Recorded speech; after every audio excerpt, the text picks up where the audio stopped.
I'm Florian Gadsby and I'm a potter. Today I'm going to be showing you how I recycle the clay trimmings that accumulate in my studio and turn into stuff that's usable to be made into new pots.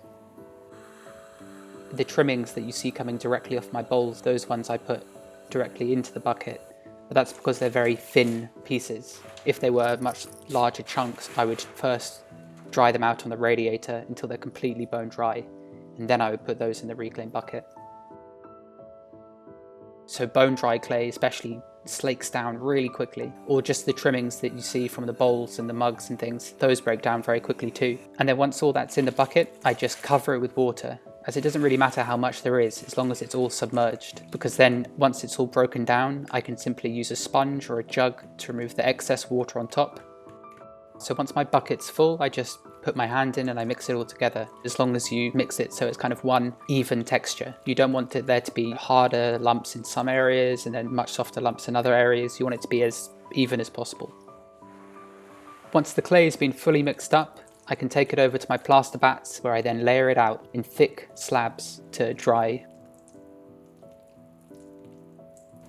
I take the clay and I scoop it onto the plaster bats. I raise my plaster bats off the ground with some kiln props, which are made of a ceramic composite, and I do that so airflow can get underneath them, and it helps the bats from becoming too saturated with water. I layer it out as smooth as I can so that it dries evenly, as I don't want extra bits that are hanging off or bits that are protruding too much, as they'll dry out faster than the rest of the clay. What you're waiting for with the plaster on the bat is for it to return back to a usable condition. So the plaster itself absorbs the excess moisture in the clay. And you can of course let it get too dry. If you forget about it, it can become unusable again, and then you have to restart the whole process again. So you do need to keep a keen eye on it. I flip the slabs of clay over just so the other side gets a chance to dry out as much as the top section. It's just a way really to make sure that my clay is drying as evenly as possible. If you have clay that's too firm to use to make into new pots, your best course of action is either to layer it with softer clay and then wedge the whole lot together, or you can simply just dry the whole lump out until it's completely bone dry, and then you can place it in a bucket and slake it down with water and begin this process of recycling.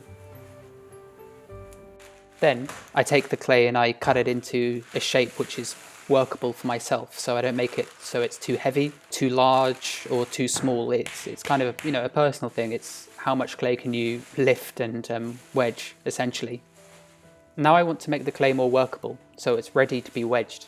So I take it onto the table and I cut it into a large block, and then once layered up, I cut it into more of a rectangular shape, which is easier to work with.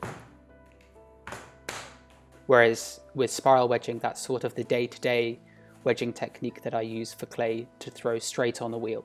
Cut wedging is quite a simple process because it's fundamentally all you're doing is cutting and layering clay. When I'm cut wedging, I have two blocks of clay in front of me. One of them is reclaimed clay that's come off the plaster bat, which is soft. And then I have another block of clay, which is much firmer clay that I've had stored away in the studio. And all I'm doing simply is taking one layer of each, putting them on top of each other, and then doing this cut wedging process. And that way by the end of it I'll have a nice even texture which I'll be able to throw with. The tabletop I'm wedging on is simply thick birch ply, which is an absorbent wood, which is helpful, but if one place on the wood becomes too saturated with water, your clay can begin to stick, and when that happens I simply move to another spot. Once the clay has been wedged up, and if I need to store it, I simply put it into plastic bags and tie them up tightly, or I wrap them up in big sheets of plastic if they're larger blocks. I also spray them with water a little bit if I want them to stay softer, but essentially they just need to be in an airtight bag.